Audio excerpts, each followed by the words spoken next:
My wife had been working on her special project for 4 months now. It was not her personal project, but she was the lead person and responsible for its success. The project was designed to save her company, Betrayal Enterprises. The last 4 months had been difficult. Due to the fact that she was forced to work hard, it was important for both her and the company. There was a good chance that Betrayal Enterprises would go under if the project didn't get done. Sarah had a bachelor's degree from Albright and an MBA from Wharton. She was the smartest one in the family. I started working as an auto mechanic right out of high school, and after 21 years I was still an auto mechanic. I didn't mind because I liked the work and it paid well. It was enough to pay for Sarah's college and raise 2 kids. We weren't living luxuriously, but we were doing well. The kids had already shipped out, and things were going pretty well with our income. Sarah got pregnant 3 months after we were married at the age of 18. For the first few years we were married, we lived with my parents. They had a big empty house as 4 of my siblings had moved away. That meant we had a babysitter. While Sarah got her first few years of college, because of 2 pregnancies. The 4-year degree took 6 years to complete. It was hard, but she made it through. I always had a job and never lacked for overtime if I needed it. After Sarah graduated from Wharton, we rented our own place. She had job offers from several large firms, but they all required us to move. I didn't mind, but Sarah wanted to stay close to home. That's why she decided to work at Betrayal Enterprises.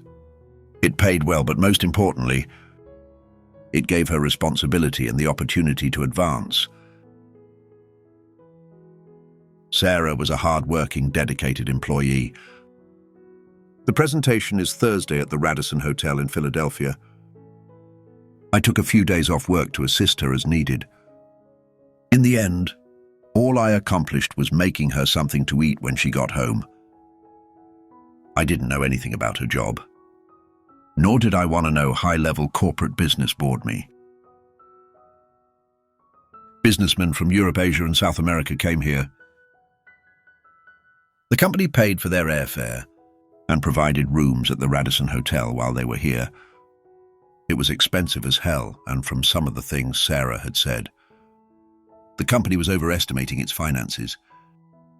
Her presentation was important to her, to the company, and to over 200 employees. Until Tuesday evening, everything was going well. Sarah came home in a new outfit, a grey suit with a white blouse. She laid out everything she needed on the bed in the guest room. When it came to housekeeping, she was normal, but when it came to work, she was meticulous.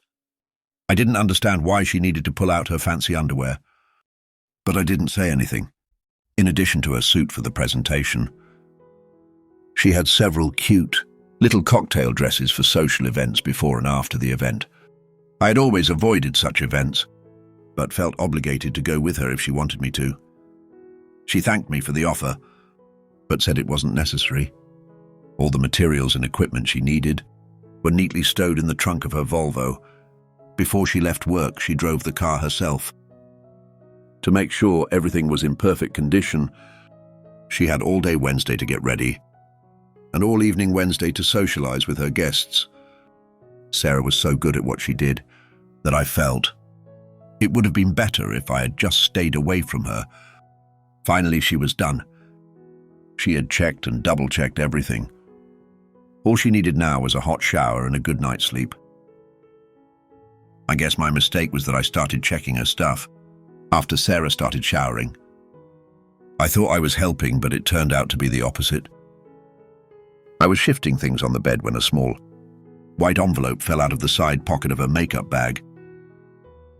An envelope from a drugstore, but not the kind we usually use. Inside were 10 pills. I had no idea what Prevent was, and the instructions were confusing. If necessary, take 1 pill, and then a second pill 12 hours later. I thought it might be something she got from anxiety or nerves, but the instructions didn't make sense. The prescription was written in her name. On Monday, I put the envelope back in. As she was finishing her shower, I decided I wanted to find out more about Prevent before I told her about it. Of course, if I mentioned it, it would mean I was going through her things. I hate dilemmas. While Sarah got ready for bed, I went to our home computer and typed in Prevent. 10 minutes later, I joined my wife under the covers. I lay awake all night wondering why my wife had picked up a prescription for the morning after pill, especially after I'd had a vasectomy 10 years earlier. The next morning I got up early, but I wasn't rested. I took a long walk, hoping it would clear my head. I reluctantly headed toward home, afraid of what I might do or say when I got there. My son Josh joined the Navy after high school and was in his freshman year in San Diego. Our daughter Gloria married her childhood sweetheart last year and just moved to Dallas. That left just Sarah and me. I miss the kids, but look forward to growing old with my wife. She was the only woman I'd ever been interested in, and now it was all turning to shit. If Sarah was having an affair, she hid it well. Of course, I never checked up on her. I never looked at her emails or cell phone calls. I had no way of knowing what she was doing at work or after work. I trusted her completely. "John, where the hell have you been? You want some eggs or something?"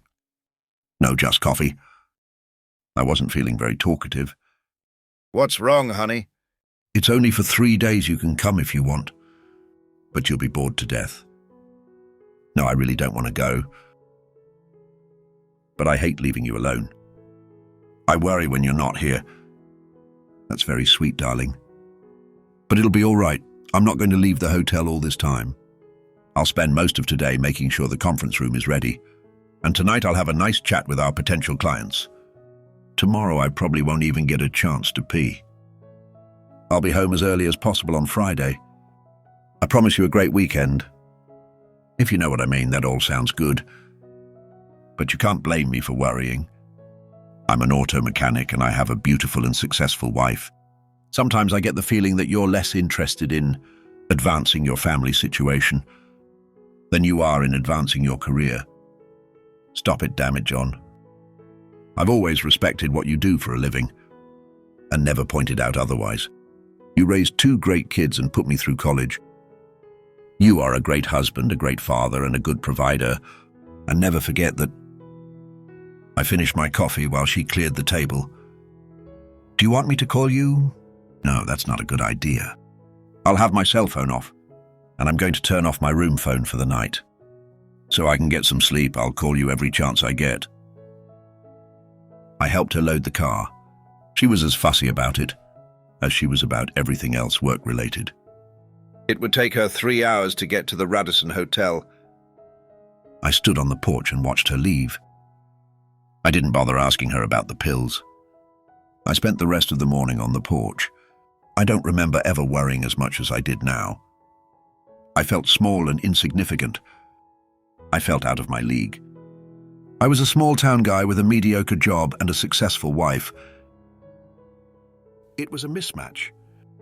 I should have noticed it earlier. I felt stupid. The best suit I had was a blue blazer and a pair of pants. At least I had a few ties, even if they were 10 years out of date. I had just finished getting dressed when the landline phone rang. "Hey, sweetie. I just wanted to let you know I got here okay. You had a good drive. I'm assuming the traffic wasn't too heavy." "It was fine. I'll call you tonight now. I gotta go. I'm in room 714. Sarah, I can be at my parents' or my brother's tonight. If you want to call me on my cell phone." "Okay, cell phone rings. I love you, gotta go." I took my time getting to Philly. I didn't go straight to the Radisson. I stopped first and got a steak and cheese. It promised to be a long night. I wasn't sure what I was going to do. I parked in the hotel garage and just waited. Sooner or later I had to enter the hotel. I just couldn't decide when to do it. The ringing of my cell phone helped me make my decision. John, I just wanted to let you know that everything has settled. I'm going downstairs now to meet some people and have dinner. You didn't forget anything, did you know? Everything's fine. I've got everything in my room for tomorrow. Do you need anything? No, John. Relax, I'm going to turn my phone off. I'll call you tomorrow morning. All right. Chuckles, have fun. It's not fun, John. It's work. I didn't look too out of place. The lobby restaurant and conference rooms were full of people, so I could remain inconspicuous. There was a cute little brochure that showed the layout of all the hotel rooms. I wandered through the different rooms and stopped at the walls, looking around at the crowd. I had no idea what I would do if Sarah saw me. I would find out if and when that happened. I found an event board that listed all the rooms that were being used by the various groups. Bixler Enterprises didn't have any rooms available for Wednesday night. I found this interesting. Sarah had said she wasn't going to leave the hotel, but now I wasn't so sure about that. There were 3 dining rooms, family, casual, and fine dining. Sarah wasn't a big fan of dining with kids, so I went to the casual room first. It only took 5 minutes to make sure she wasn't there. I had better luck in the gourmet lounge. It was a cozy little booth nestled in the corner, the kind of table people reserve to have a private rendezvous. Sarah was wearing a black cocktail dress with a deep neckline and pearls. She looked elegant, and her companion looked like he appreciated it. I knew a few of the people Sarah worked with, and he wasn't one of them. He was familiar to me, but there was no way I could remember him. There were plenty of free seats, so I had no trouble crossing the room. There were candles and small glass candlesticks on the tables. I blew mine out and told the waiter it was bothering my glaucoma. I ordered the usual chicken dish and made myself comfortable. The waiter poured my coffee for the 3rd time. Excuse me. The guy at the table across the table looks awfully familiar. Do you know who he is? Sure. That's Malcolm Eugene Foote. He's a member of the town meeting. He's expected to run for Congress in the next few years. Is that his wife with him? She's very pretty. No, this is the first time I've seen her. He always uses that table for special ladies, if you know what I mean. I just smiled at him and asked for the check. I had never seen Sarah so sensual with a man before. She seemed to catch every word he said like he was God or something. They weren't doing anything inappropriate, but it wasn't platonic or businesslike. When I left, they were finishing their 2nd bottle of wine. Now I understood why she had taken her fancy lingerie. I made myself comfortable in the corner of the lobby, so I couldn't be seen 10 minutes later. They walked out of the restaurant. She held his hand as they walked across the lobby to the elevator. I watched the floor indicators carefully. That the elevator stopped on the 3rd floor was a good sign. It meant she hadn't taken him to a room. It was a bad sign when the elevator didn't go to the 7th floor. It meant she went to his room, just in case I was wrong about something. I sat in the lobby and watched the elevator for an hour. People came and went, but Sarah was not one of them. I got my empty suitcase out of the car and walked up to the front desk. Even though I could prove I was her husband, I had a hard time getting a key card. They relented after calling the room, but no one answered finally. I was on my way to room 714 with the key card. I didn't even turn on the lights at first. I just sat in the dark room for over an hour. It wasn't hard to make sure she wouldn't come back to the room. First, I packed all her clothes and personal belongings. I didn't leave anything behind. I checked the package of Preventul. There were still 10 pills left in it. On the dresser, very neatly laid out, were all the items she would need for her presentation the next day. I began to fill the suitcase. There were 24 specially bound promotional folders and another 20 regular folders. All of them went into the suitcase. A digital projector went in next, followed by a laptop. I took her purse and cell phone, which she'd left in the room. All she had with her was a clutch and probably a tube of lipstick. I walked around the room as carefully as she did, to make sure I didn't miss anything. Once I was satisfied, I put her car keys and my wedding ring on the dresser. Other than those two items, the room was completely empty. The elevator headed straight for the parking garage. I had no trouble carrying 2 suitcases, and 20 minutes later, I was on the expressway heading north. It was well over 3 in the morning. I had no idea it had been that long. An hour or two later, my cell phone rang. Caller ID showed it was the Radisson's phone number. John. Yes. Where are you? I'll be at the house soon. That's all I said. It was quiet on the other end of the line. Salesmen have an old saying, the first one to talk loses. It seemed like an eternity before she spoke, John. I'm sorry. She didn't ask anything and just hung up. I turned my phone off. It was obvious that she had gone back to her room. Later that day, she was to give a presentation that would save her company and bring her a promotion.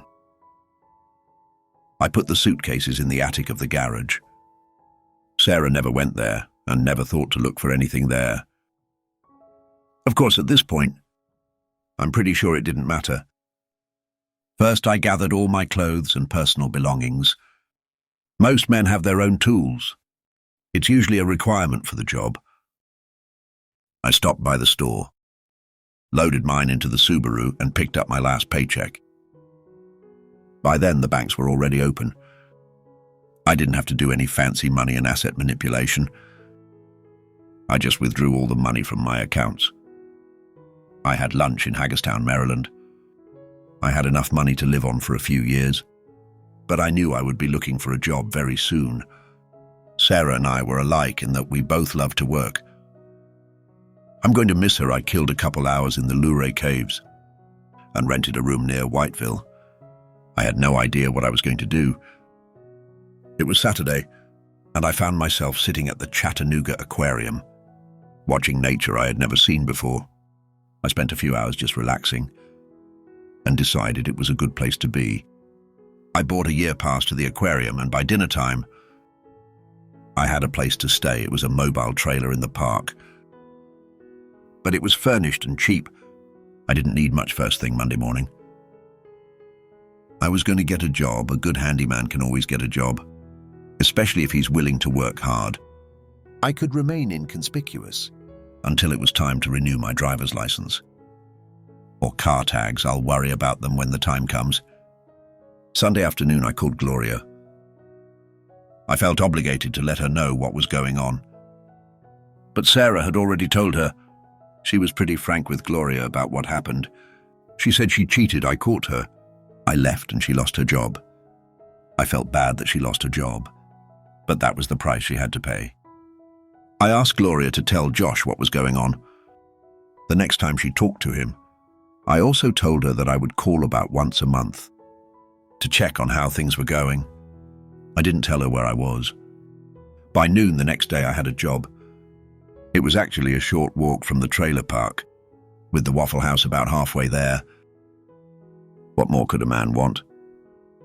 I don't know how they handled the paperwork, but I was getting $20 an hour with no questions asked. I was happy and they were happy. I wouldn't even have to get into my money that I brought with me. About 2 months later, Gloria informed me that Sarah had moved out of the house and was living with her parents. Gloria didn't know anything else, but was happy that I was settled and doing well. Josh called me from San Diego just to let me know he was going on a cruise. He was an avionics technician on an aircraft carrier. He tried to explain what he actually did, but it was over my head. I never really knew much about technical stuff. Both of them were careful not to say anything bad about their mother. I appreciated that after that, it was business as usual. I started talking to Gloria at least weekly. Josh and I started emailing regularly. Gloria talked to Sarah regularly, but she said very little about what she was doing or where she was. I never filed for divorce, and it seems Sarah never did either. I have a Tennessee driver's license and the tags on the Subaru. I started going to one of the local bars a couple times a month, and even got laid. 2 girls took turns becoming regular nighttime companions. They weren't looking for commitment, and neither was I. It seemed to work out well for all of us. Life was good, that was a long time ago. And I gradually forgot about Sarah. Eventually, Subaru started giving me trouble. I'd forgotten how long it had been. It was over 200,000 miles. I was pondering this over a mug of beer one day, when I realized that it had been almost 5 years since I'd left home. I had kept in close touch with both children. Gloria had 2 children of her own by this time, and wanted me to come visit them. Josh almost married a Thai woman, but at the last moment he refused. I usually work 6 days a week and use Sunday to recover from Saturday night. There was no good reason for someone knocking on my trailer door at 6 on a Friday morning. Their rudeness was rewarded by a half-naked man opening the door. Day jockey shorts are disgusting, and the lady at the door, judging by the look on her face, agreed with me. She looked away, but her companion didn't seem to be impressed. Normally I would have worn pants, but at a time like this, guests annoyed me. "We're looking for John Tyrell." "I don't know you. My name is David Simmons, and this is my wife, Marcia. We have a problem and we're hoping you can help us." "I'm so sorry, I don't work by moonlight." "If you need something done on your car, you'll have to go to the store." This solicited several blank stares and finally a response. "It has nothing to do with your job. It's more of a personal problem. Can we come in?" The trailer inside looked like crap. I rarely had guests, so I rarely cleaned it.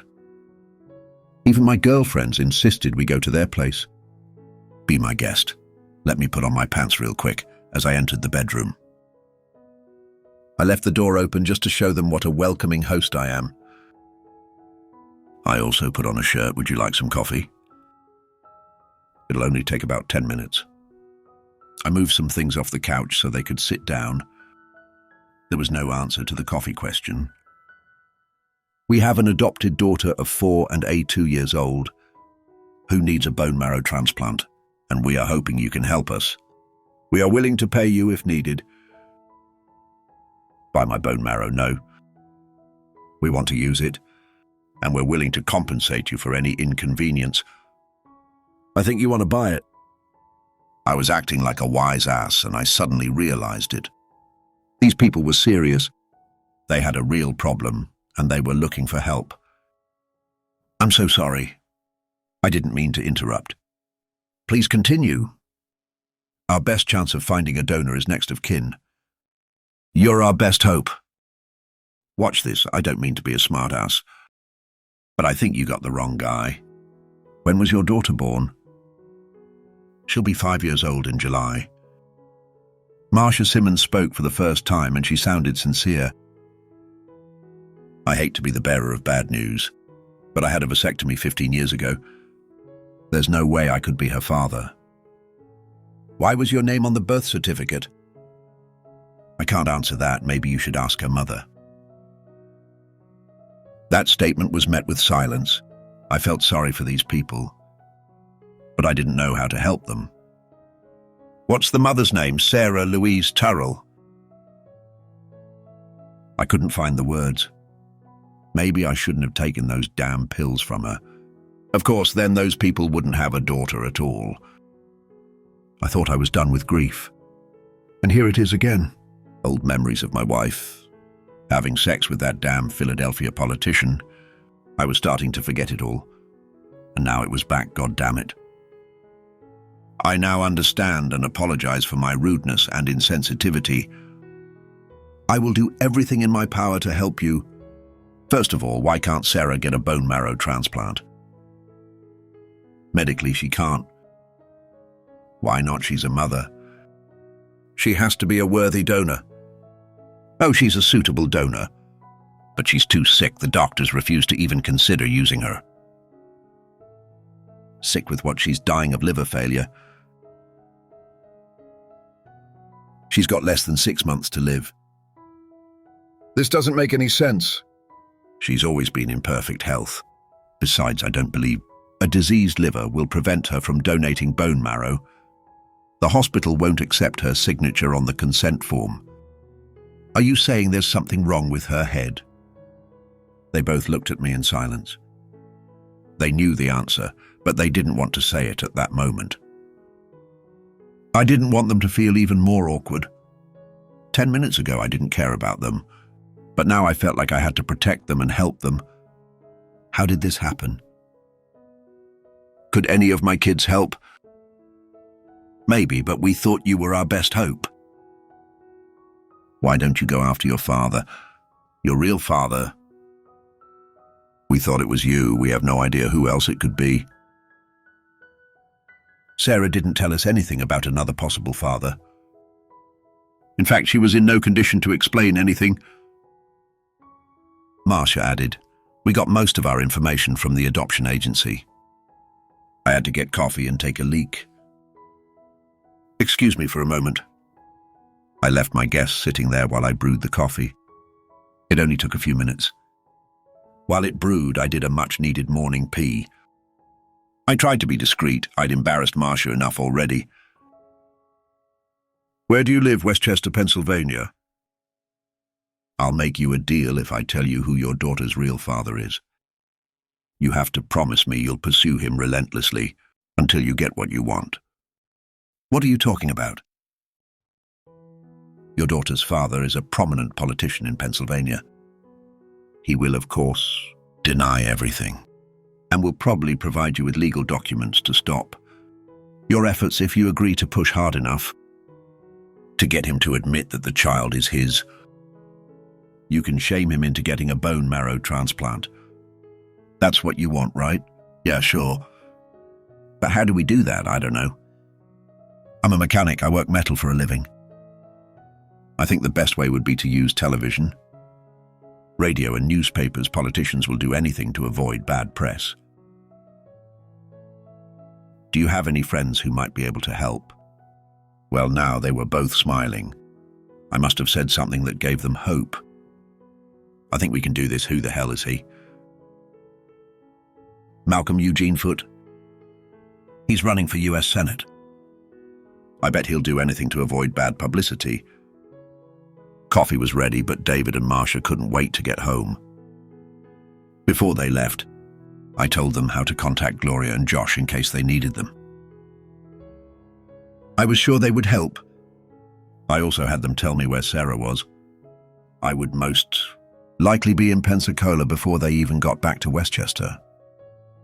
I got a haircut and bought a new shirt. Sarah was a cheater who had ruined my life, but I still wanted to look good.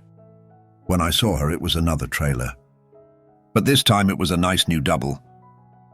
There stood her Volvo with a flat tire and a broken windshield. The woman who opened the door wasn't Sarah. She looked like she'd been doused hard and left soaking wet. She was at least 45, maybe 50, and must have had a hard life. The lack of makeup didn't help, and she just looked awful. I didn't get a chance to open my mouth. Damned if it wasn't John Tyrell. I never expected to see you here. I had to use the old line. You're putting me at a disadvantage. Sherry Hart, come on in, honey. Can I get you a beer now? But thank you, I'm here to see Sarah.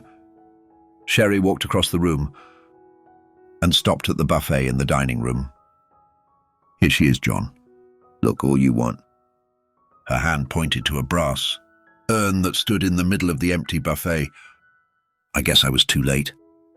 I didn't move, just stood there staring at the container in front of me. Can I have a beer now? Sarah moved to Pensacola after giving up her baby for adoption. She bought the trailer with the money she got from Bixler Enterprises. After she was laid off, she had a profit share, 401k and vacation and sick leave. She eventually took a job at a local garment factory, where she worked in the shipping department. That's where she met Sherry. Sherry rented a room from Sarah. Every dime Sarah earned went to booze. She started with wine and gradually switched to stronger drinks. The cheapest ones eventually. She lost her job because of her drinking and was forced to use her savings. She never dated anyone or went out anywhere. Sherry stayed with her, paid her utilities and bought food that Sarah wouldn't eat. It took her over 3 years to kill herself. Amazingly, she had a will and left me a double trailer and a Volvo. Sherry explained that Sarah was so upset about what she had done that she just gave up. She didn't try to prevent the pregnancy or even terminate it.